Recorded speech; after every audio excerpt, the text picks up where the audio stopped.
Morning, everybody. This is 1,270 days, and we're still, well, lots is happening. So much is happening in Richard's case, and of course, it's getting bigger and bigger, and going up the ladder to the FBI, Christopher Wray, the director of the FBI there in Washington D.C., and also in the Department of Justice, Merrick Garland. And very early on, we asked the Department of Justice, we put in an official request to make sure that the FBI is doing their due diligence in our son's case. And we were denied that. Okay, we were denied that. And so with the, let me make sure that I'm on because I think this is very, very important information. Okay, yep, there I am. Okay.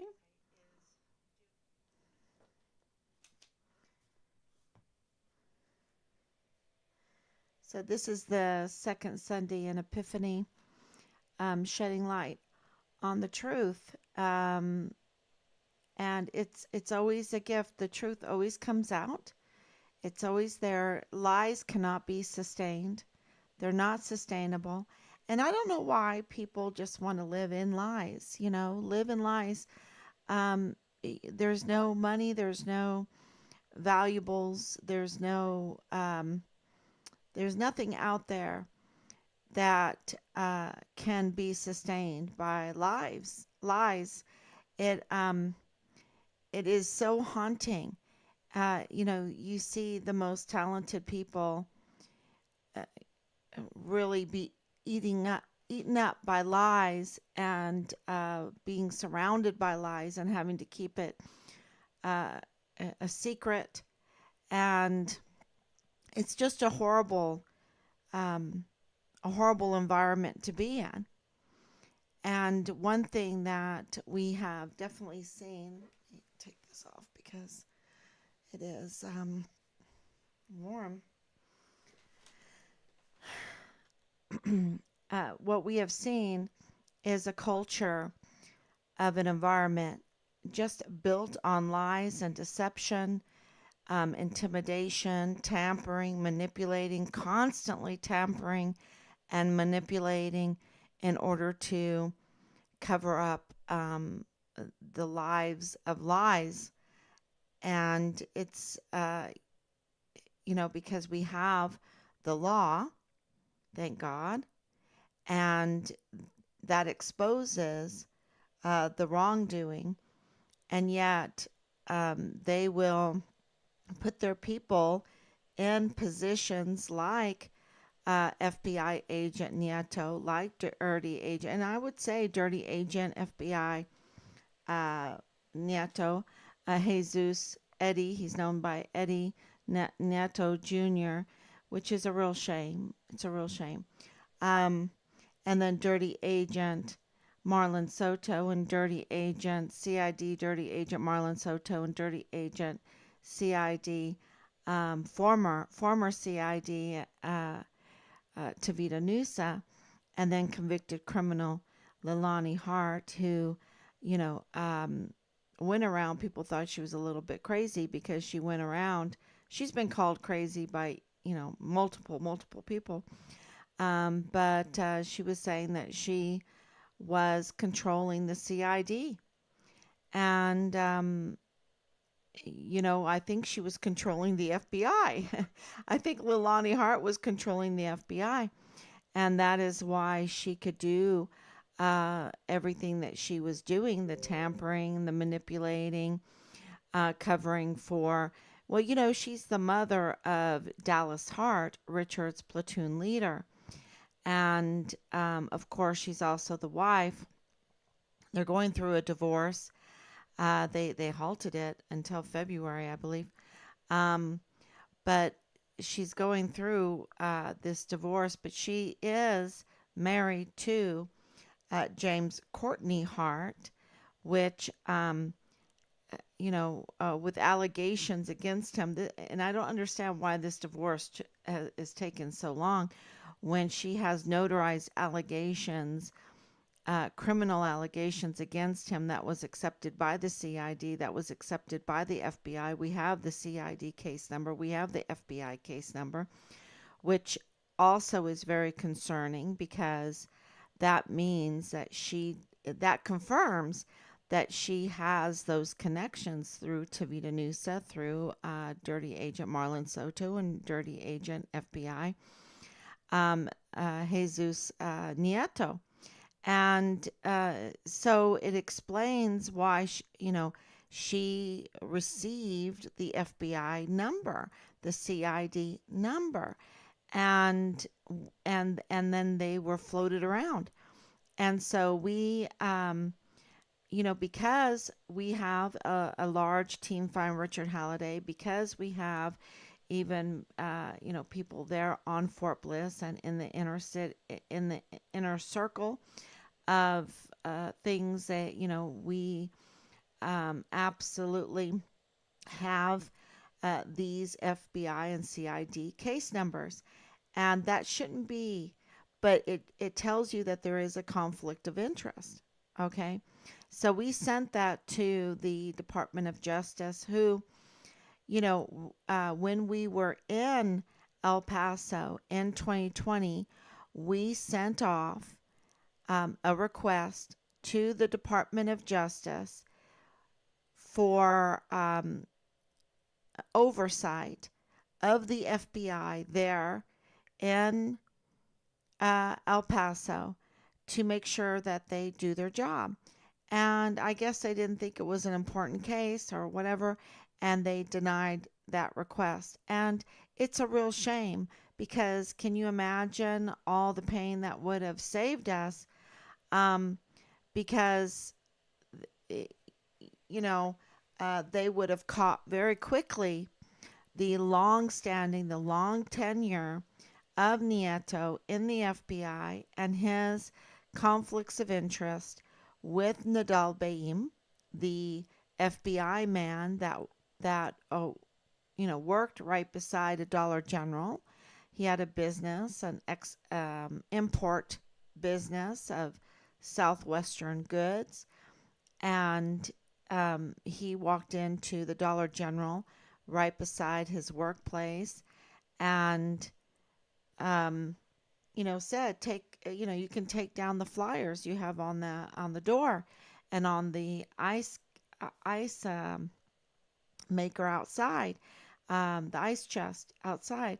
You can take down the flyers, because I'm FBI, and the FBI has found Richard in Mexico, and it's not good. He's dead.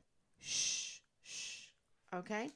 So he said other things too, but I think it's you know, very important because what the other information that he gave out that we have on CCTV footage, that we have on a video recording of the cashier that we turned into Dirty Agent Nieto.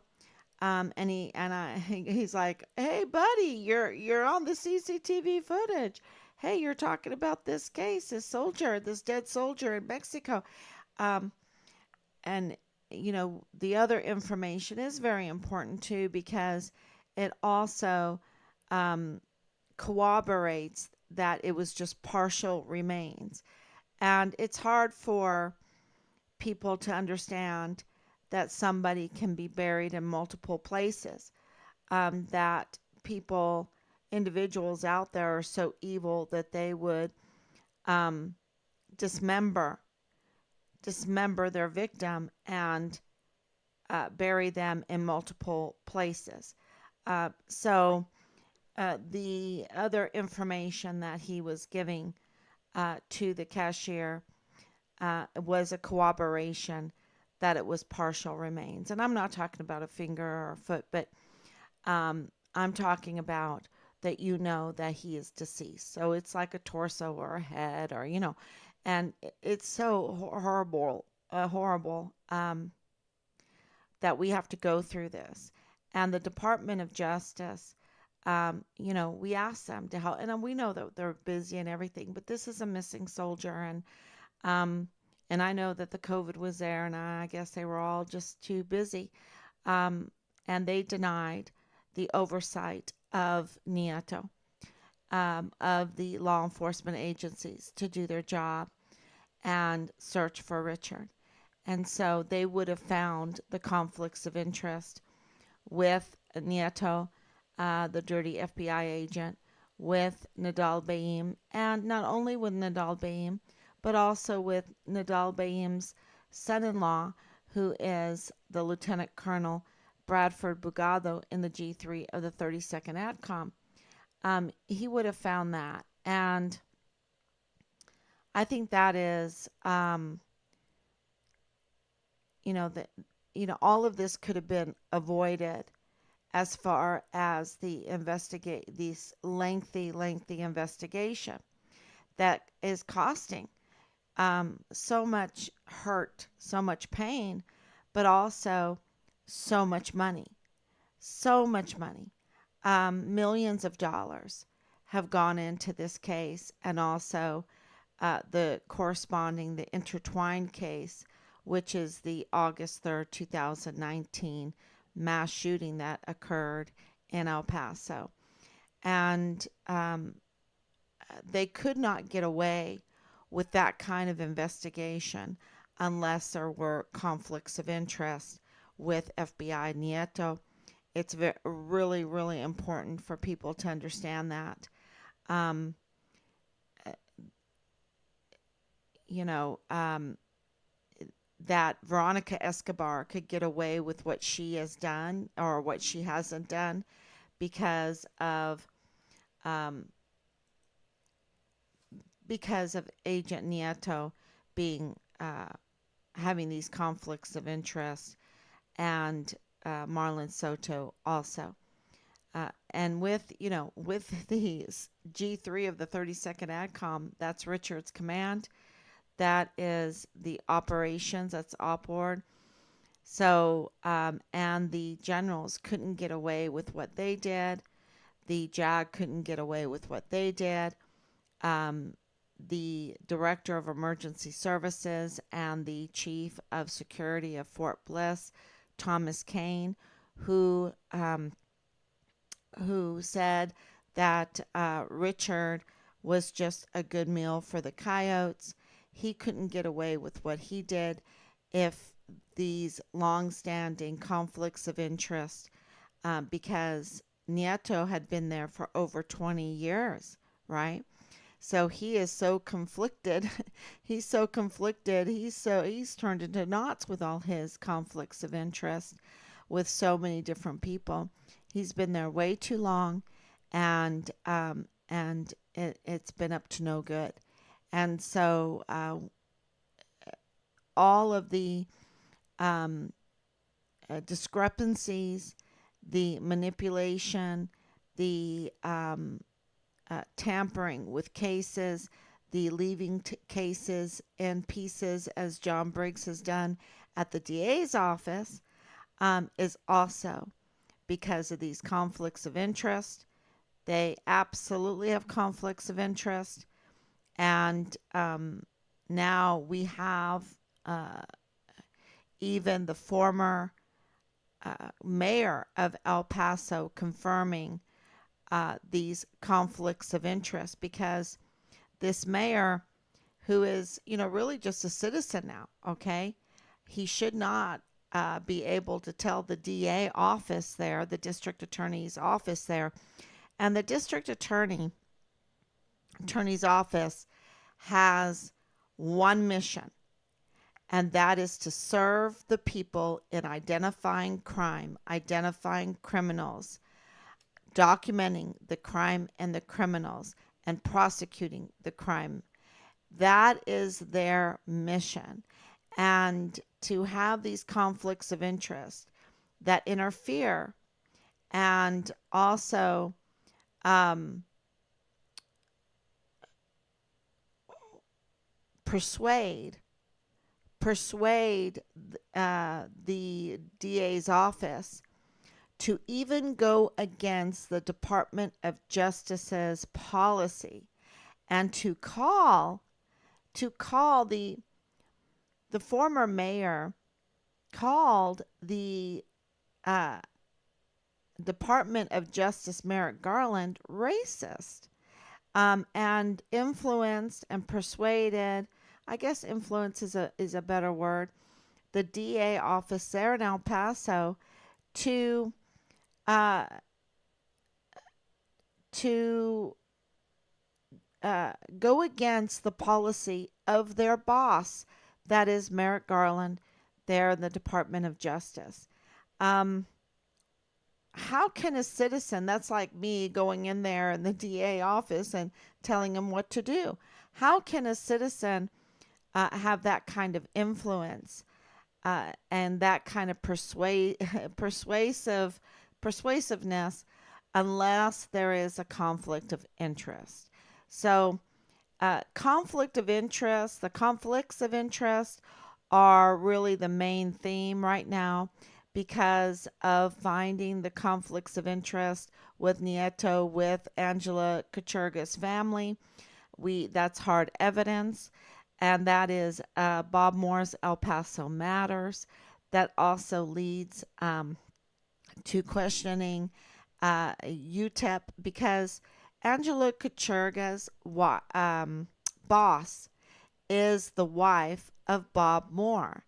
Her name is Kathleen Gannon, and Kathleen Gannon works there for UTEP for Borderzine. And so, how far, how deep does the conflict of interest go? Because UTEP has not been forthcoming with the open records requests that we have asked them. That should be no problem. But Park University also has not been with the open records requests that we have asked them. And that's so they rather commit crimes, because that's a crime, than to reveal, I believe, conflicts of interest. Okay? The conflicts of interest are just that damaging, just that bad in Richard's case. And so, and of course, Richard's case is connected to the August 3rd, 2019 mass shooting, El Paso mass shooting, Petra Crucius case, through the 3905 Bliss Avenue. And we're very transparent in that. And that gives the opposing side, the criminal side, a chance to clean up as much as they can. But we do have the hard evidence for the connection between Richard's case and the mass shooting Petra Crucius case that happened on Dallas Hart's birthday, August 3rd, in 2019. So, these two cases, we have to, are one case. So anything that comes out in the news about that case is very, very interesting to us. And it's been really disheartening the last couple days because um, uh, Bill Hicks, it is John Briggs that is in control of all the murder cases. And so to see Bill Hicks tap to his dance to keep these cases in pieces uh, is really, really sad, and he absolutely is now um, publicly segregating this case, the mass shooting case. And what do I mean by that? And I posted up the article that uh, Bob Moore is separating the living survivors of the August 3rd mass shooting case uh, from those that died. Those that died. And on Thursday, he's going to re indict Patrick Crusius for 22 murders. Okay? 22 murders. The problem with that is that there's 23 murders, right? And the problem with that is that there's 22 survivors that were injured. And, why is he dividing the case? Um, and he's talking about the jury and all of that. If he's very concerned about the jury and Patrick Crusius having a fair trial. Now, this is what is so suspect in all of this. Patrick Crusius has been found guilty, okay, and has been sentenced to 90 life sentences to be served back to back. What are you going to do? So now they want to uh, search for a death penalty, okay? And that I guess they're trying to segregate the living from the dead in this case. Um, uh, but is the death penalty on a whim or an agenda from somebody? you know, because in Team Farm Richard Halliday's opinion, because this is many people brainstorming, why would District Attorney Bill Hicks, with John Briggs, with his office, want to manipulate and tamper with the case like they're doing? Why would they want to do that and segregate the living from the dead? Okay, the living from those that were murdered. And we, so don't give me credit for this. This is, just brainstorming, really, I think, really on target, because the more that I read about what's happening right now, the more that it makes sense. And I'll tell you why. Because a person that is dead cannot witness to who killed them. Okay? And so to have this 22 reindictments together of people that cannot say who shot them because they're no longer here, and then separate those cases from the living, the survivors that absolutely can testify into who shot them, and to keep these 40, 45 cases together so that these witnesses can impact all the cases, right? To get justice. Because if you have 22 living survivors, they could absolutely give very powerful testimonies, even if when they're on the stand, even if they're not even asked, who shot you? Did you see who shot you? Even if they don't ask, which I don't think they will ever ask, they could still just blurt it out. They could still just voluntarily give that information out.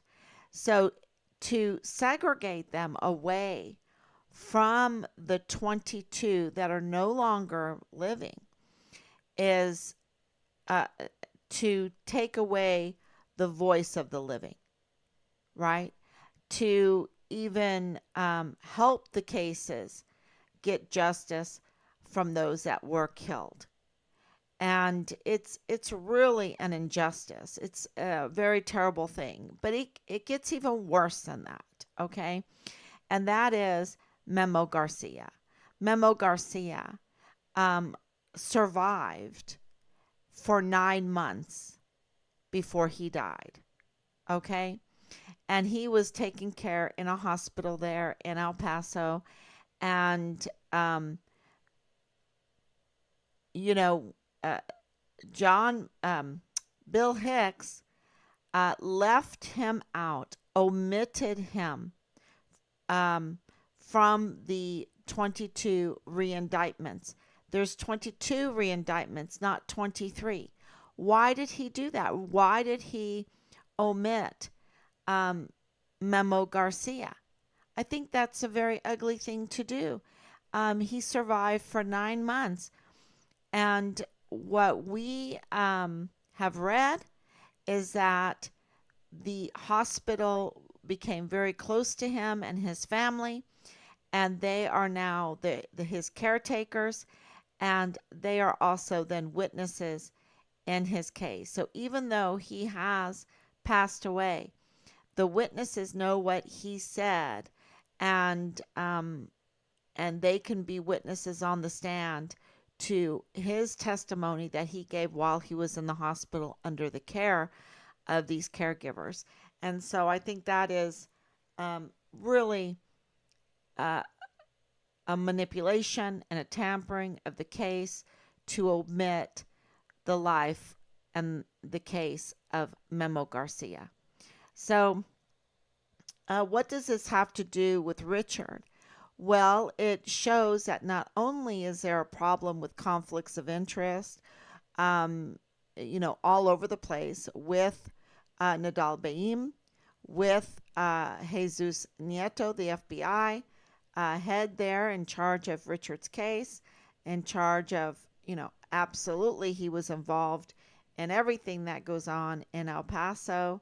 I would say he at least knows about it. And his conflict of interest with Nadal, with Bradford Bugado, the lieutenant colonel, with Angela Kachurga's family. Also, if he is um, an FBI head, he absolutely knows a dirty agent Marlon Soto. Why, if we can um, distinguish pretty quick that Marlon Soto is dirty and that Tavita Nusa is dirty. Why haven't they been arrested by the FBI agent? Why hasn't Leilani Hart been arrested for being a convicted criminal, unreliable source interfering in our son's case? Um, why hasn't Angela Kachurga been arrested? Um, really, you know, she's using an unreliable source, a convicted criminal, with reporting multiple felony crimes in her own house. Why isn't Leilani Hart arrested, and why isn't Kachurga calling for her arrest instead of using her to obstruct justice in our son's case? Um, yeah, that's a really good question. So, if there is all of this going on and the manipulation, it's very important because it corroborates what we have been saying all along, that Richard's case is a botched case. There's a manipulation, there is tampering with the case, and so this corroborates what we've been saying all along, and that's very, very important. Okay, let's see. We have all kinds of stuff that we're looking into, and of course, we'll see what happens with the Department of Justice this time. Let's just really pray about that they understand the severity of this case and of the area, that El Pasoans are sick of this corruption in their institutions that are using millions of dollars that could go to the community, but they use it very poorly. So I just really wanted to point those things out, um, because it's in the news right now. Pay attention. Pay attention to the August 3rd, 2019 mass shooting. And, even ask your representative, even, some of them, it's Veronica Escobar. What are you doing? What are you doing? There's so many conflicts of interest. That leads to so much manipulation and tampering with cases, and both cases are highly tampered with, highly manipulated, and that's the whole point of the article uh, summary that we did. Um, Also, we're still working very, very hard to get you the information, a bullet list from the 700 plus pages. So we just need a little time to go through that, digest it, make all the edits, and um, supplement it. There needs to be a lot of supplementation and amend it. So thank you so much for being patient with that. Um, Good evening, Anicia. Thank you so much for coming on, and God bless you on this second Sunday in Advent. Not Advent, in Epiphany, an Epiphany. So, okay, thank you so much, everybody, and I will be back tomorrow, God willing.